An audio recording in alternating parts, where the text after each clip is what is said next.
원화와 달러의 가치가 떨어져서 망할 수 있다는 생각해 본 적 있나요? 터무니없는 이야기가 아니에요. 화폐가 망하는 건 한순간이거든요. 희소하지 않은 돈은 한순간에 망합니다. 돈의 희소성이 얼마나 중요한지, 견고함을 잃은 돈은 어떤 비극적인 운명을 맞이하는지 확인해보죠. 안녕하세요. 이번 영상은 비트코인 스탠다드의 이장, 원시적 화폐를 다뤄보겠습니다. 역사적으로 어떤 사회이든 직관적으로 유량 대비 저량이 높은 희귀한 재료를 돈으로 선택했는데요. 이 장에서는 돈의 역사에서 나타난 원시화폐들을 소개하면서 돈의 희소성이 얼마나 중요한지, 견고함을 잃은 돈은 결국 어떤 운명을 맞이하는지 잘 보여줍니다. 그럼 바로 시작해볼까요? 첫 번째 소개하는 원시화폐는 라이입니다. 라이는 현재 미크로네시아 연방에 속한 야프섬에서 사용한 돌을 이용한 화폐예요. 라이가 언제부터 사용되었는지는 고고학적 증거가 정확하지 않다고 해요. 구전으로만 여러 버전의 기원이 전해져 내려온다고 하는데요. 한 신화에 따르면 아나고망이 신의 지시로 동료들을 이끌고 신화 속 섬으로 여행을 갔고 거기서 다양한 모양의 반짝이는 돌을 발견했다고 합니다. 이 신비로운 돌들을 편하게 운반하려고 중간에 구멍을 내서 보름달 모양으로 만들었다고 하네요.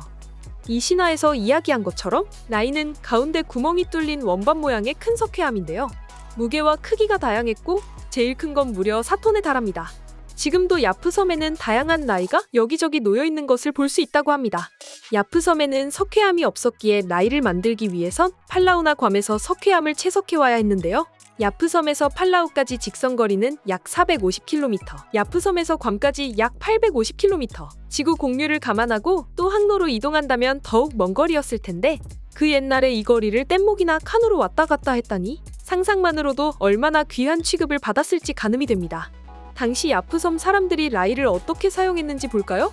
섬에 라이가 도착하면 모든 사람이 볼 수 있는 곳에 라이를 두고 마을 사람들에게 주인을 알렸습니다.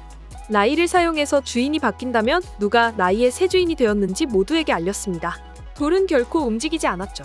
마을 사람들 모두가 주인이 누구인지 알고 있으니 모두의 기억을 조작하지 않는 한 훔칠 방법이 없었죠.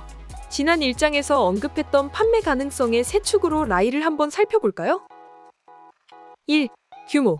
라이의 크기와 무게가 다양했고 돌의 일부분으로만도 지불할 수 있었다고 하니 규모를 뛰어넘는 판매 가능성을 어느 정도 가지고 있었다고 볼 수 있습니다. 2. 공간. 라이는 그 자리에 그대로 있었지만 섬 어디에서나 결제 수단으로 이용되었기 때문에 공간을 뛰어넘어 판매 가능성을 가지고 있었습니다. 3. 시간. 라이를 공급하는 것이 매우 어려웠기 때문에 유량 대비 저량 비율이 매우 높게 유지되어 가치 저장 수단으로도 적합했습니다. 이렇게 라이는 오랫동안 판매 가능성을 잘 유지했죠.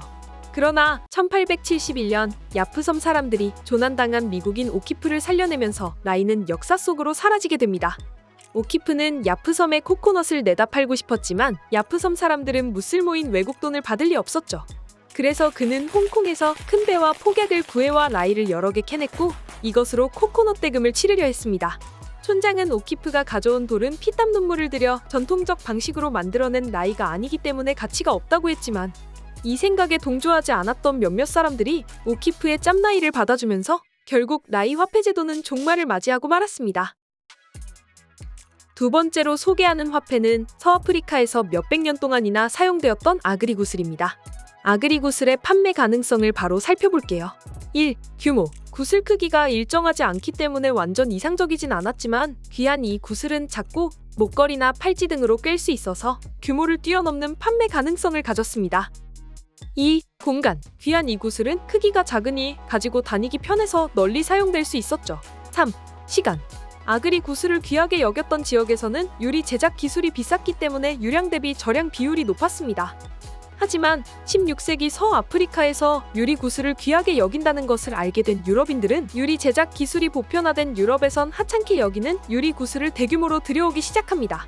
이 과정은 오랜 기간에 걸쳐 느리지만 방대하게 진행되었고 야프섬의 라이보다 더 비극적이고 참담한 결과를 맞이했습니다. 유럽인들은 이 구슬로 엄청난 양의 자원을 헐값에 샀고 그 결과 서아프리카 사람들은 가난해질 수밖에 없었습니다. 급기야 이들은 노예로 팔려나가게 됩니다. 그래서 이후 아그리 구슬은 노예 구슬이라 불리게 되었죠. 경화가 연화가 되면 어떻게 부가 새어나가게 되는지, 오랜 기간에 걸쳐 진행되는 화폐의 몰락은 얼마나 더욱 끔찍하고 비극적인 결말을 초래하는지, 아그리 구슬의 몰락은 현재를 살아가는 우리에게도 아픈 교훈을 남겼습니다.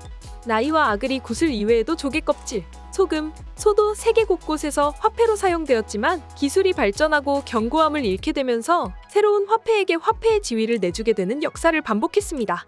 오늘 살펴본 다양한 역사 속 원시 화폐들, 유량 대비 절약 비율이 낮아지면서 견고함을 잃은 돈은 결국 종말이라는 결말을 맞이했습니다.